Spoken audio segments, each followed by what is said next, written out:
hermanos.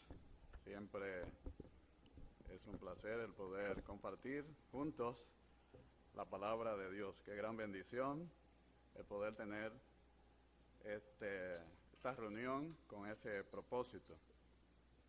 Y antes de continuar, vamos a poner todo para que continúe bajo la guía y dirección de nuestro Dios. Padre amado, gracias te damos por esta maravillosa oportunidad que nos concedes de poder compartir juntos tu palabra.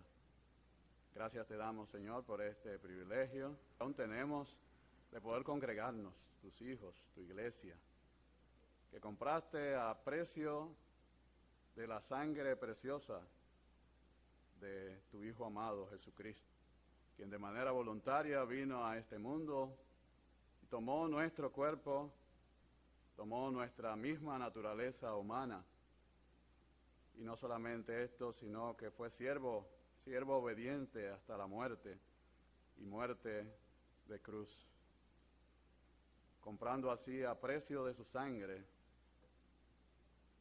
tu iglesia. Tu iglesia, oh Señor, que nos ha tocado en esta oportunidad dirigir como anciano, y por el cual, oh Señor, siempre te pedimos que nos dé la fortaleza necesaria, el conocimiento para guiar siempre a tu grey por tus caminos. Es una gran responsabilidad, oh Señor, la que has puesto sobre nuestros hombros, pero sabemos que no estamos solos, oh Señor, en esta tarea. Dirígenos, oh Señor, en esta noche en la exposición de tu palabra, oh Señor, en lo que es el comportamiento adecuado, correcto, en tu iglesia, en medio de tu familia, pero sobre todo en la congregación del Dios vivo, en el cual nos encontramos ante tu misma presencia. Por Cristo Jesús te pedimos tu dirección. Amén. Bien, continuamos en nuestro texto. ¿Alguno sabe cuál es? Primera Timoteo, capítulo ¿qué? Capítulo 3 y verso 16.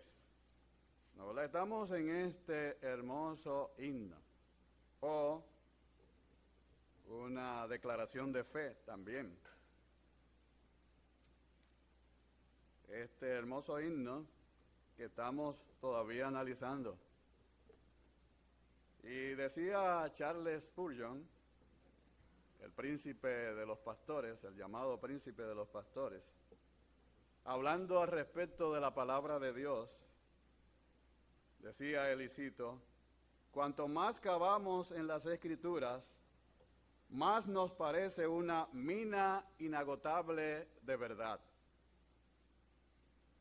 Y decía también al respecto de esto mismo John MacArthur, un predicador contemporáneo: no importa cuántas veces mires la palabra de Dios, siempre parece como si hay más allí. Y cuanto más profundamente vas, más profundo se vuelve. Y cuanto más ancho alcanzas, más ancho parece. Y esto, hermanos, es una gran verdad comprobable solo por los creyentes que se acercan a la palabra de Dios con verdadero deseo de extraer los tesoros que Dios ha revelado en ella para nosotros, para su iglesia. Todo el contenido de la palabra de Dios, hermanos, es para la edificación del pueblo de Dios. La edificación de la iglesia, que somos ustedes y yo. Y por lo tanto, donde nos conviene estar es donde está congregada la iglesia de Dios. Y en lo que tenemos que estar, donde está congregada la iglesia de Dios, es en los asuntos de Dios. Y los asuntos de Dios, hermanos, nos han sido revelados en su palabra. Así es que no podemos asumir, por lo tanto, que hemos extraído toda la riqueza de un texto o párrafo de las Escrituras, toda la riqueza que Él nos puede dar, tan solo con el primer análisis que hagamos del mismo. Siempre que volvamos a Él con el deseo de profundizar, como decía MacArthur, siempre parece como si hay más allí.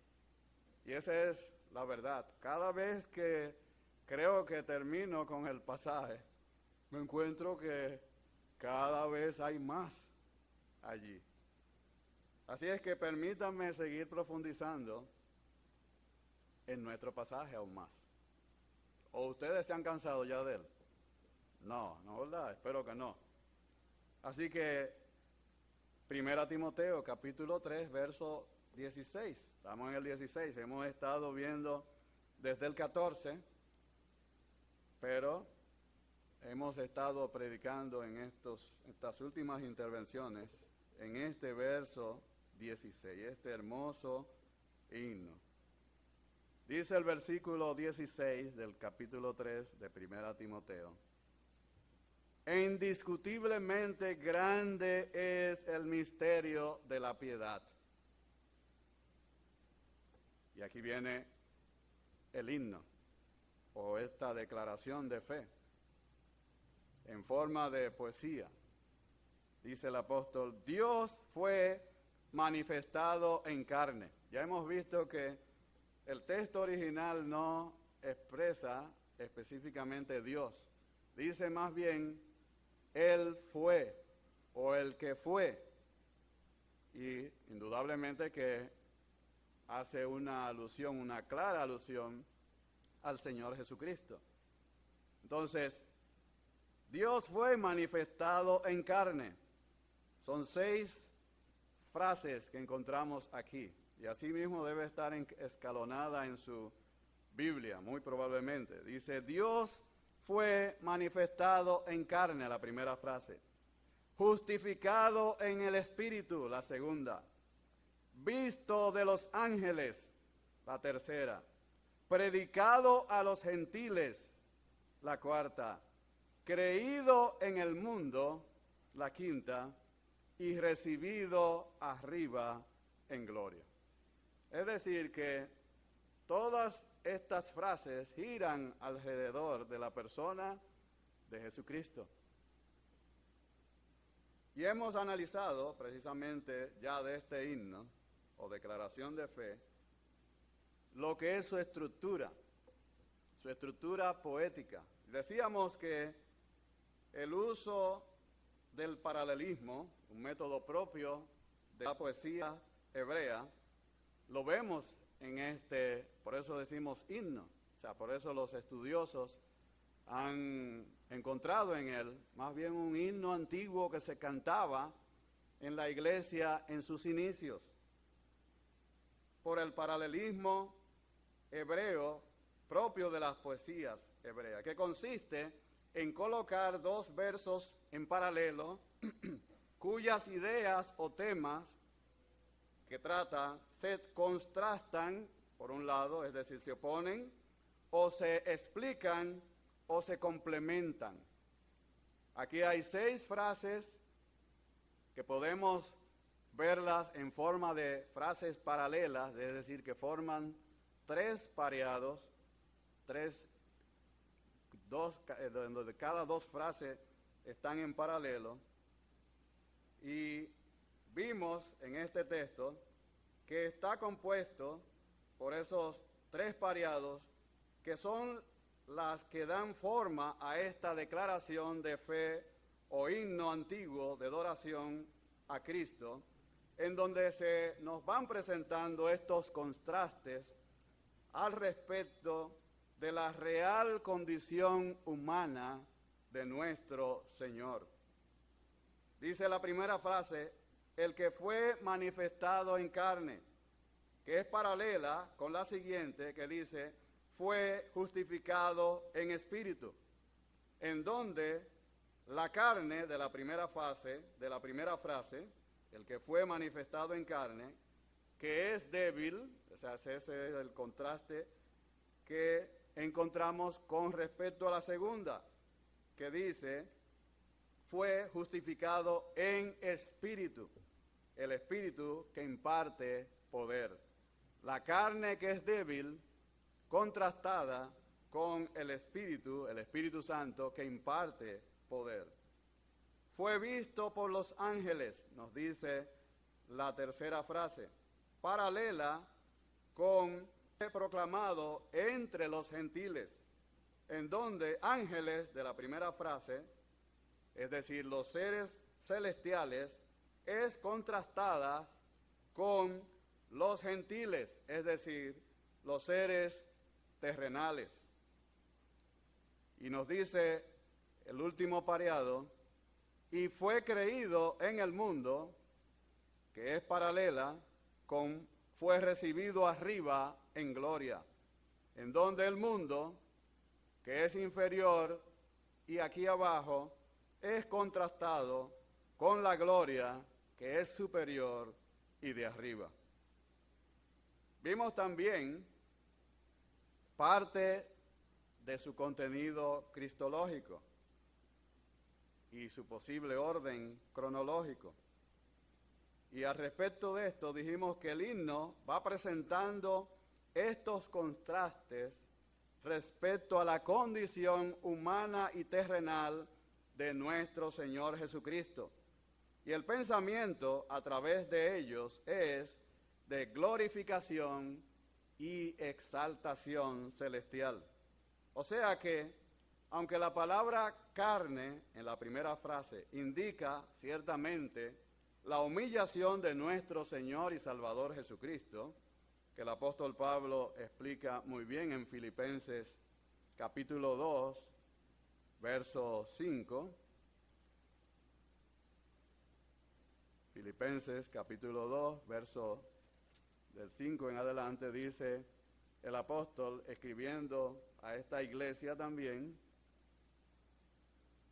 haya pues en vosotros este sentir que hubo también en Cristo Jesús, el cual, siendo en forma de Dios, es decir, Dios mismo, no estimó el ser igual a Dios como cosa a que aferrarse, sino que se despojó a sí mismo, tomando forma de siervo, fíjense, hecho semejante a los hombres, y estando en la condición de hombre, se humilló a sí mismo, haciéndose obediente hasta la muerte, y muerte de cruz.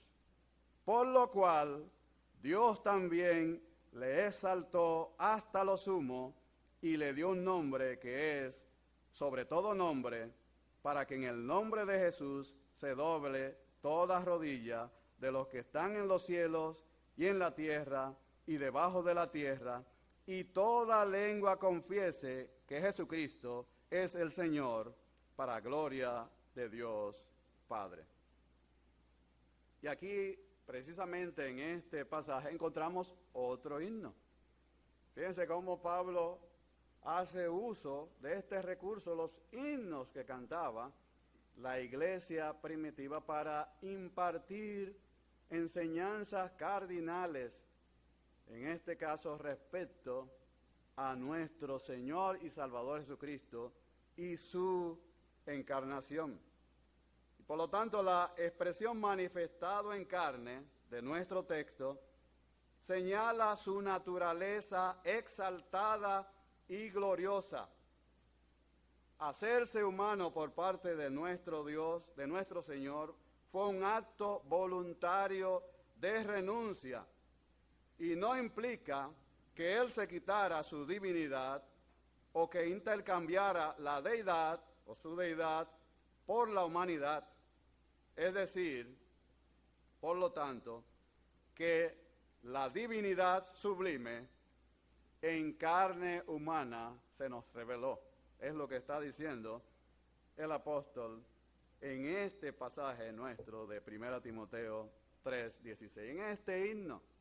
en esa primera frase, Él fue manifestado en carne. Su gloria, la gloria de nuestro Señor Jesucristo, también queda claramente señalada en las expresiones justificado por el Espíritu, es decir, justificado en su bautismo, como vemos en Mateo 3, capítulo 3, versos del 15 al 17, en su resurrección por el mismo Espíritu y en su ascensión. Fue proclamado por su iglesia entre los gentiles, primeramente por los apóstoles y luego por su iglesia, entre los gentiles, creído para salvación en el mundo y recibido para exaltación arriba en gloria. Es decir, que podemos ver que existe una acumulación de ideas sucesivas en torno al Señor Jesucristo en este himno, que inicia en fue manifestado en carne, y que van creciendo cada una de estas declaraciones hacia un clímax, como es la exaltación de Jesucristo en su frase final, fue recibido arriba en gloria. Pero como decíamos, si seguimos profundizando en nuestro pasaje, encontramos que aún hay más riquezas espirituales por extraer del mismo. Viendo el contexto, y para las iglesias dispensacionalistas, como es el caso de nuestras iglesias, las iglesias de los hermanos, que llevamos prácticamente la vanguardia en esto, el contexto es importantísimo. Este contexto tiene referencia al Dios viviente. Nos dice en el versículo anterior,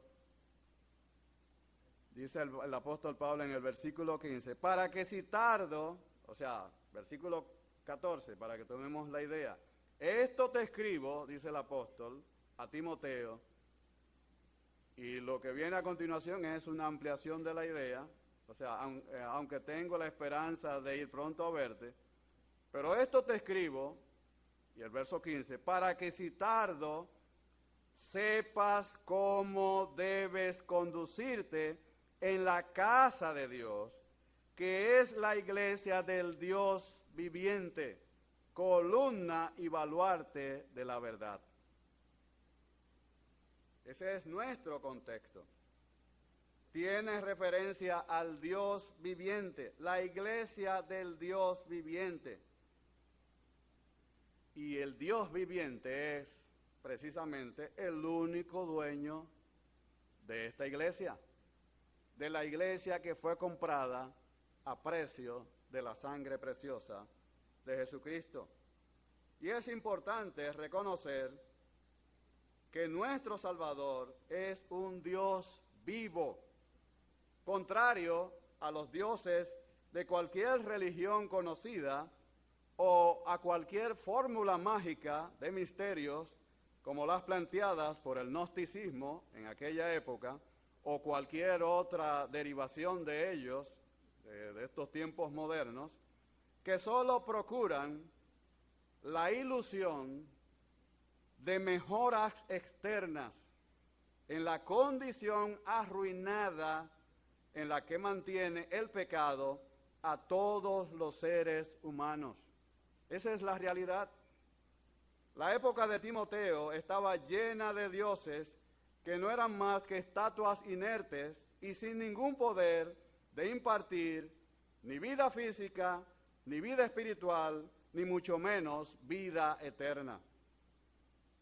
En nuestro curso, por cierto, sobre evangelismo personal, que hemos suspendido y ya tenemos un tiempo viendo este excelente material, si usted quiere aprender sobre cómo hablarle a otros al respecto de la verdad de nuestro Señor y Salvador Jesucristo y cuál es su real condición cuál es la realidad de su condición, en nuestro curso de evangelismo personal vimos que entre los requisitos esenciales para poder embarcarnos con éxito en nuestra tarea evangelizadora están, además de, en primer lugar, la seguridad de nuestra propia salvación, la condición, o la convicción más bien, que debemos también nosotros mismos tener sobre la condición arruinada, la realidad de la condición arruinada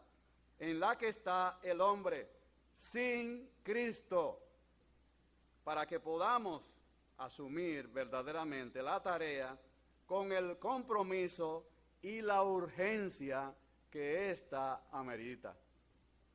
Si entendemos esta realidad en la que se encuentra la vida de todos los hombres, o mejor dicho, la vida de todos los seres humanos, ahora hay que hablar las cosas con nombre y apellido, o sea, todos los seres humanos, la realidad de su condición arruinada, si no entendemos esa realidad en la que se encuentra el ser humano sin Cristo, hermanos, no vamos a entender ni nos vamos a sentir impulsados a llevar con urgencia el mensaje de salvación a aquellos que día tras día se pierden. Y referente a esto, la palabra nos enseña, la palabra de Dios, que entre las ruinas en que el hombre está, nos dice la palabra de Dios, está muerto y necesita por lo tanto regeneración. No es una reforma, no es un arreglo, no es una mejora de su condición. No hay forma de mejorar ni de hacerle una reingeniería al hombre. Está muerto y por lo tanto necesita regeneración. Y muerte en las Escrituras es separación. Separación del espíritu, del cuerpo o muerte física. Separación del hombre pecador de la vida de Dios o muerte espiritual.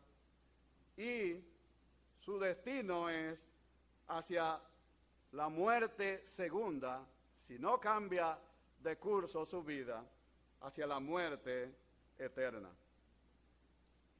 Otras de las condiciones en las que se encuentra de ruina la vida del hombre es que está perdido y necesita ser hallado.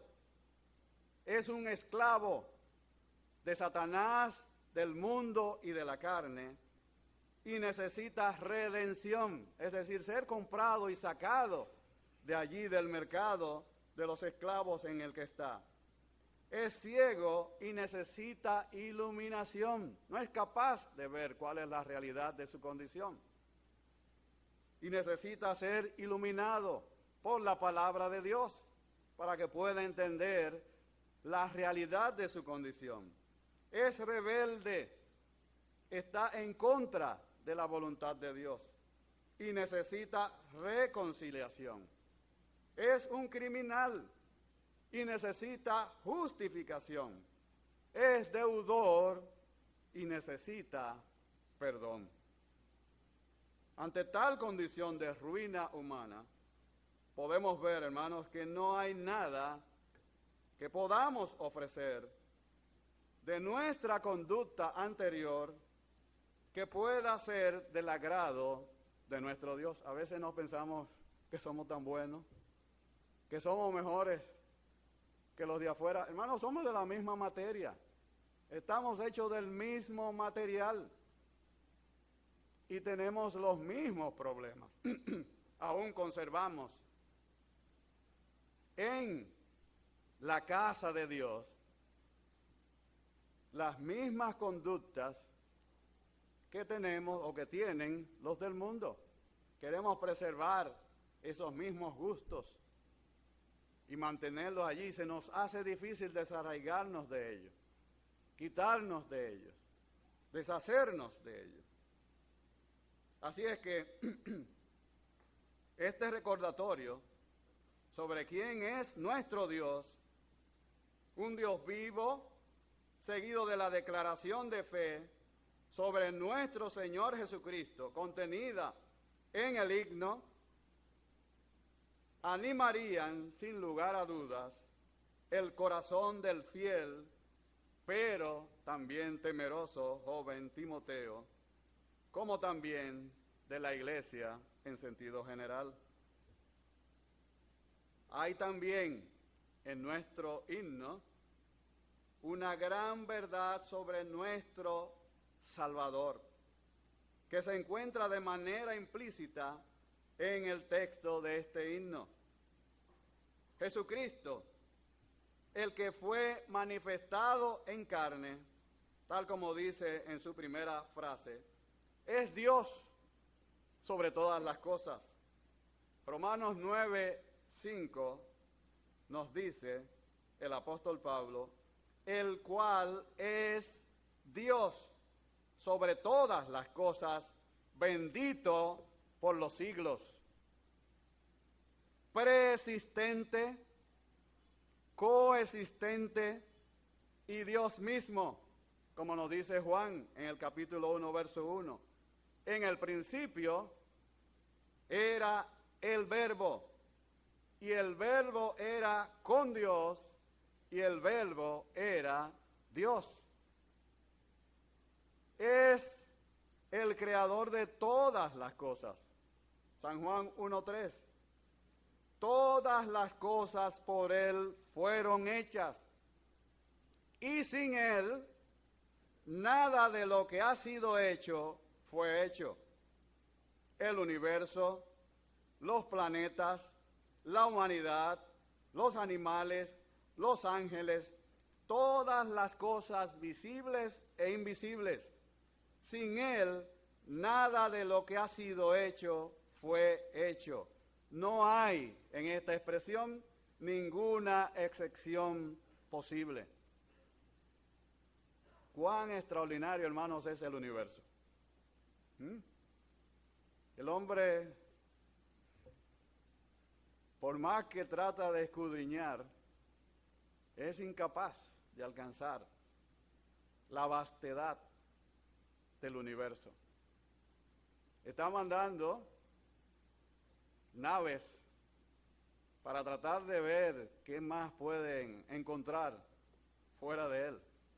O sea, fuera de lo que es la Vía Láctea, al que pertenecemos nosotros, que es enorme. Pero hay otros que son mucho más enormes que la nuestra, que se la tragan muchas, múltiples veces. Y sin Él, nada de lo que ha sido hecho fue hecho, sin la persona de nuestro amado Salvador, en quien está la vida, nos dice en San Juan capítulo 1, verso 4. En Él estaba la vida, y la vida era la luz de los hombres.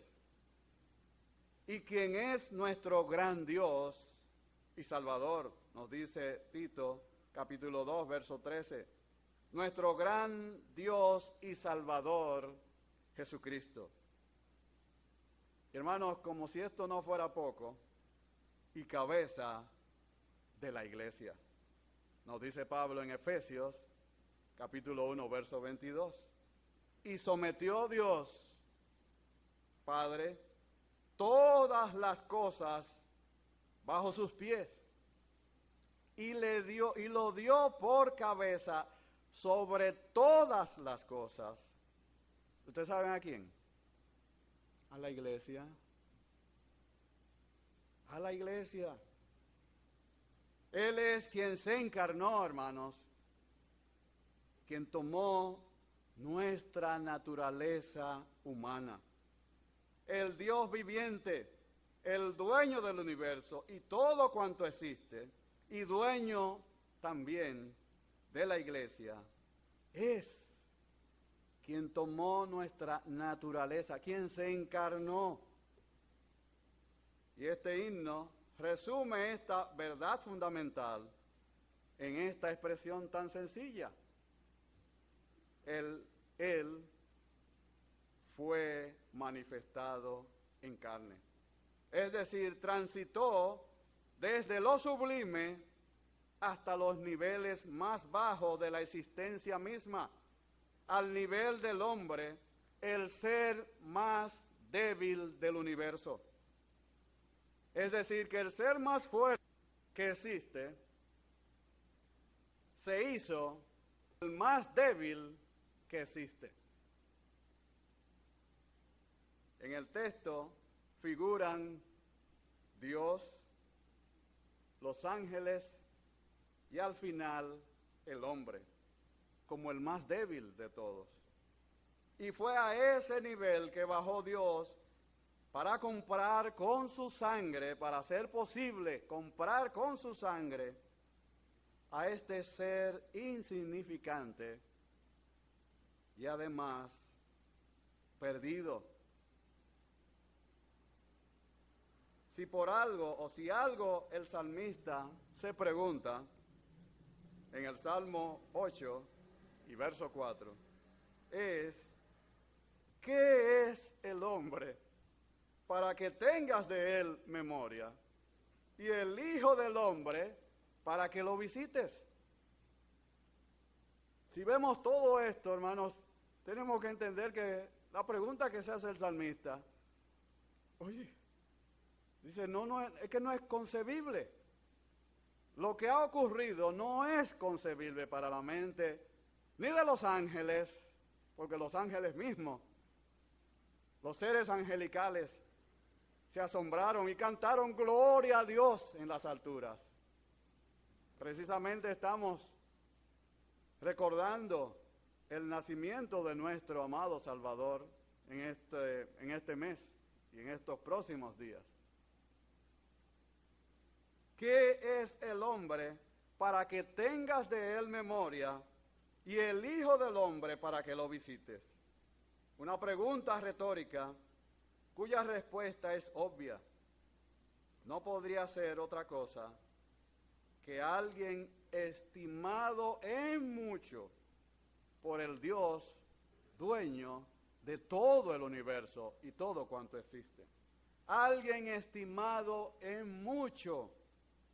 Por lo tanto, Timoteo podía descansar plenamente en esta verdad, que aquel que hizo tal sacrificio por el hombre, hermanos, era aquel a quien él servía.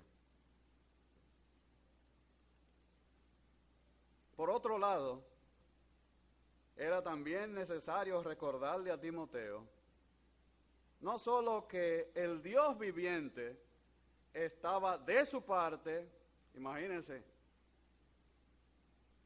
sino que también, a pesar de las flaquezas propias de los siervos del Señor, como lo era en este caso también Timoteo, y todos nosotros que tenemos esta gran responsabilidad dentro de la iglesia de nuestro Dios,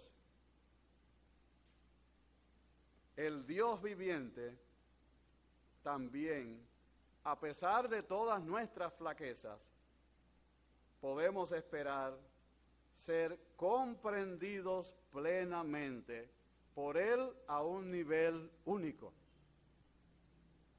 Dios se hizo carne, es decir, que conoció a través de la encarnación, en carne propia, los sufrimientos, los problemas, las angustias, todas y cada una de ellas que sufrimos los seres humanos. Porque caminó, sufrió y vivió como uno de nosotros, pero sin pecado.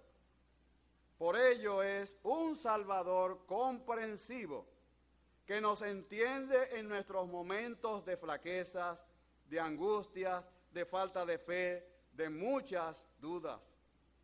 Nos dice el autor, versos 16 y 17, porque ciertamente no socorrió a los ángeles, sino que socorrió a la descendencia de Abraham, por lo cual debía ser en todo semejante a sus hermanos, para venir a ser misericordioso y fiel sumo sacerdote en lo que a Dios se refiere para expiar los pecados del pueblo. Más aún, en nuestras caídas siempre está a la diestra del Padre intercediendo por nosotros. Cuando Satanás dice de nosotros ante el Padre, culpable, Cristo intercede y dice, sí, un culpable, pero salvado. Un culpable, pero comprado a precio de mi sangre. Aún no perfecto, pero un culpable por el que di mi sangre en la cruz del Calvario. Un culpable declarado inocente por mi obra sustitutoria. ¿Habría, hermanos, razón para desfallecer en medio de nuestro ministerio con un Dios de esta magnitud? ¿Podría Timoteo encontrar razones para continuar en su ministerio en medio de tanta oposición, manteniendo firme la verdad del Evangelio de nuestro Señor y Salvador Jesucristo? La labor también nuestra, columna y baluarte de la verdad. 4:14 nos responde: por tanto, teniendo un gran sumo sacerdote que traspasó los cielos, Jesús, el Hijo de Dios, retengamos nuestra profesión, es decir, nuestra confesión, por el reconocimiento de la verdad. Jesús era su Dios y nuestro Dios, su amigo y nuestro amigo, su fiel y sumo sacerdote misericordioso, y que lo entiende igualmente también que nos entiende a nosotros.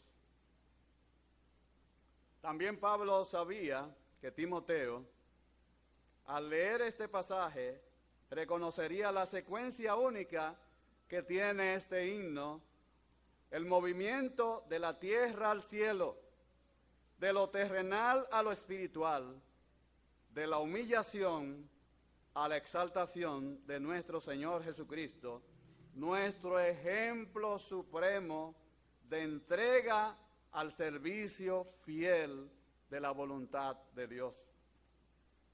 El camino de salvación recorrido por el Señor Jesucristo para salvar al hombre, que comenzó con el misterio de la encarnación, la misteriosa obra del Hijo de Dios, humillándose a sí mismo de manera voluntaria para ser carne, fue manifestado en carne, y de esa única manera Dios llegara a ser hombre y poder morir en lugar nuestro por nuestros pecados. Y que luego aquel que fue manifestado en carne, al final de su recorrido fiel, fue recibido arriba en gloria. Este recorrido que Cristo hizo para nuestra salvación, hermanos, es el mismo que nos ha planteado también a nosotros ahora como su iglesia, como la columna y baluarte de esa verdad. Jesús comenzó su recorrido en la tierra siendo fiel en el cumplimiento de su misión para con el Padre, y terminó fiel y por lo tanto recibido arriba en gloria. Hermanos, a nosotros la iglesia de igual se nos ha planteado el mismo camino. Esto debería de motivar, sin duda, a aquel joven ministro, Timoteo, y también a nosotros, en el ministerio en el que Dios nos haya puesto. La circunstancia que podría estar viviendo Timoteo en su ministerio en Éfeso, por muy difíciles que fueran estas circunstancias, Cristo ya las había vivido, y mucho peores, en su ministerio de salvación. conducir por los caminos correctos a esta congregación en medio de esta ciudad de Éfeso tan cosmopolita, es decir, está lleno de culturas diversas, pero asimismo también de religiones y creencias diversas, y tan importante también para la propagación del Evangelio de Cristo, era sin lugar a dudas un enorme reto y gran responsabilidad que auguraban también para aquel joven ministro muchas dificultades. A cualquiera, hermanos, se les hubiera aflojado las rodillas ante una situación similar y hubiese pensado en abandonar, tal como parece que ocurría con Timoteo por los primeros consejos que da el apóstol en el mismo inicio de la carta. En el capítulo 1, verso 3, dice el apóstol a Timoteo, 1 Timoteo 1, y verso 3, dice el apóstol: como te rogué que te quedases en Éfeso cuando fui a Macedonia, para que mandases a alguno que no enseñen diferente doctrina. La primera preocupación de Pablo era animar a Timoteo a que se quedara y acabara fielmente la tarea que le había sido asignada. Timoteo no estaba en Éfeso porque Pablo lo pusiese allí. Fue Dios quien le confió este ministerio en esa importante ciudad. De la misma manera como Dios había encargado el ministerio del glorioso evangelio en manos del apóstol Pablo. Dice él en ese mismo capítulo 1 y verso 11, según el glorioso evangelio del Dios bendito, que a mí me ha sido encomendado. Así también le había dado a Timoteo Dios esta mayordomía especial en esta ciudad, en la iglesia establecida en esta ciudad. Y Dios esperaba que fuera fiel. Esta es la primera responsabilidad de un ministro de Dios, de un hombre de Dios en sentido general. Ser fiel a su maestro. Nos dice el apóstol Pablo en 1 Corintios capítulo 4, versos 1 y 2 al respecto de esto. Así pues, téngannos los hombres por servidores de Cristo y administradores de los misterios de Dios. Ahora bien que se requiere de los administradores que cada uno sea hallado fiel. No es que tengamos una serie de cualidades que sean dignas de admiración y que causen que muchas personas vayan tras de nosotros. No es eso lo que Dios nos demanda a sus ministros, a los que pone bajo la responsabilidad, asumir responsabilidad en su iglesia. Recuerden que el apóstol Pablo en este capítulo 3 había estado hablando de los obispos y de los diáconos. No son esas las cualidades que Dios nos demanda. La cualidad que Dios nos demanda a sus hombres es que seamos fieles. Que seamos fieles, igual como lo fue el Señor Jesucristo. Y Dios esperaba que fuera fiel. Esta es la primera responsabilidad de un ministro, ser fiel a su maestro. La responsabilidad del mayordomo, del diácono y del obispo es ser fiel al amo, y del anciano es ser fiel en enseñar las verdades del Señor, especialmente las verdades que se relacionan con el misterio de su iglesia. Y él será juzgado por su amo, por nuestro Dios, de acuerdo a su fidelidad en la enseñanza de estas verdades. Pero además, no hay que temer, porque el Señor mismo es quien nos fortalece, haciendo posible que podamos cumplir con el ministerio, el servicio en el cual Él mismo nos ha puesto.